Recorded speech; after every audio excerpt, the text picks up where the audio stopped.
అందరికీ నమస్కారం. భగవద్గీత నక్షత్రమాల.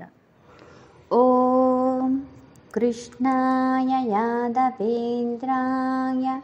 జ్ఞానముద్రాయ యోగినే నాథాయ రుక్మిణీశాయ నమో వేదాంతవేదినే.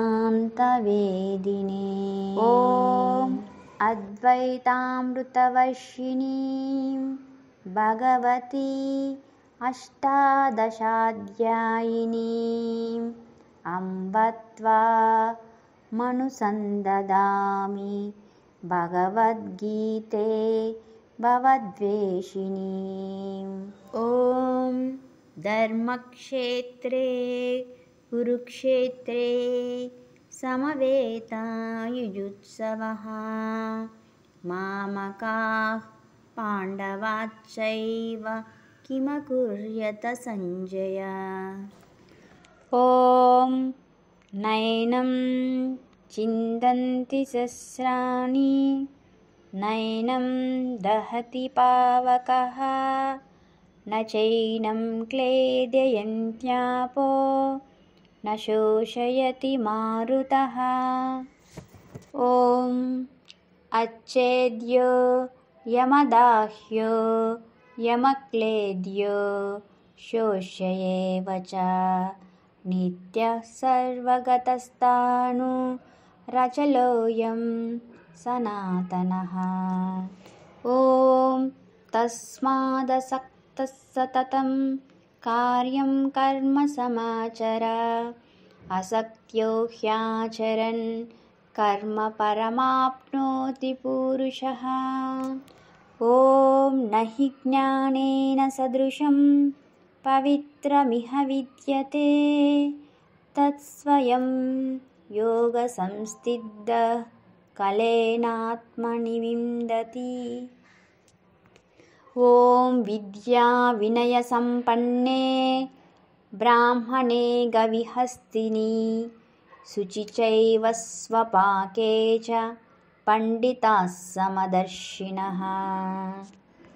ఓం యో మాం పశ్యతి సర్వత్ర సర్వం చ మయి పశ్యతి తస్యాహం న ప్రణశ్యామి స చ మేవ ప్రణశ్యతి. ఓం చతుర్విధా భజన్తే మాం జనాః సుకృతినోऽర్జున ఆర్తో జిజ్ఞాసురర్ధార్తి జ్ఞానీ చ భరతర్షభ. ఓం అంతకాలే చ మామేవ స్మరన్ ముక్త్యా కళేబరం యః ప్రయాతి సమద్భావం యాతి నాస్త్యత్ర సంశయః. ఓం అనన్యా చింతయంతో మాం యా జనః పర్యుపాసతే తేషాం నిత్యాభియుక్తానాం యోగక్షేమం వహామ్యహం. ఓం అథవా బహునైతేన కిం జ్ఞానేన తవార్జున విష్టవ్యాహమిదం కృత్స్నా మేకాంశేన స్థితో జగత్.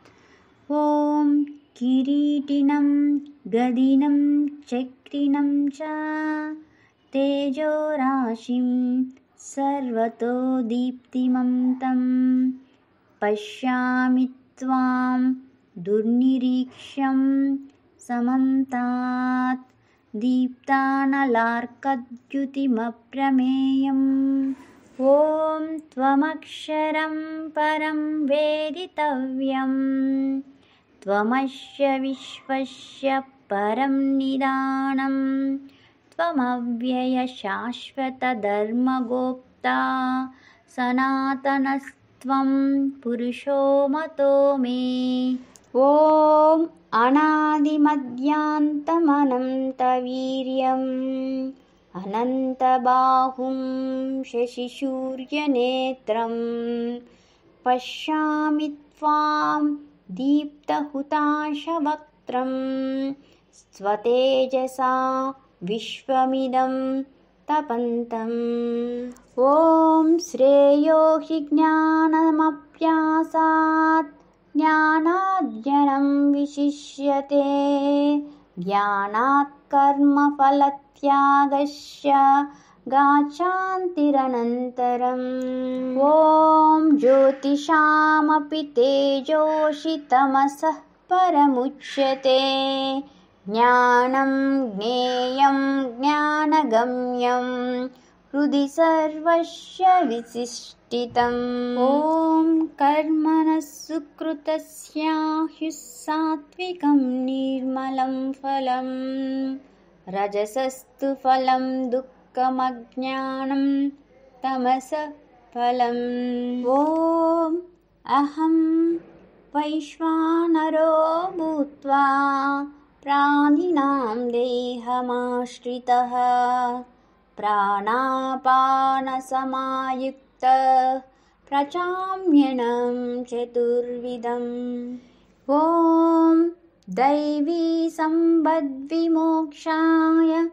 निबन्धाय सुरीमता माशु च सम्पदं दैवीमुभिजातोऽसि पाण्डव ॐ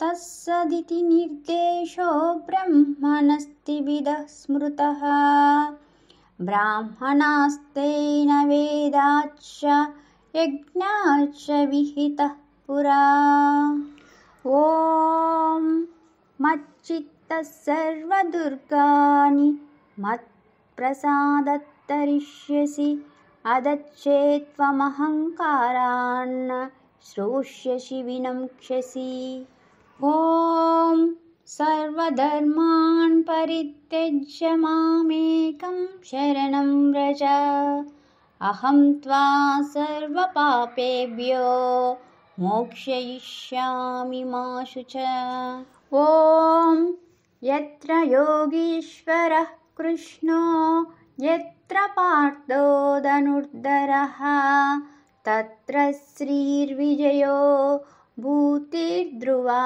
नीतिर्मतिर्मम ॐ भगवद्भक्तियुक्तस्य तत्प्रसादात्मबोधितः सुखं बन्धविमुक्तिः स्यादिति गीतार्थसङ्ग्रहः ॐ प्रारब्धं पूज्यमानोऽपि गीताभ्यासरतः सदा समुक्तः स सुखी लोके कर्मणा नो फलिप्यते इति श्रीमद्भगवद्गीता ब्रह्मविद्यायां योगशास्त्रे नक्षत्रमालिका योगो नाम गीतार्थसंग्रहोऽध्यायः।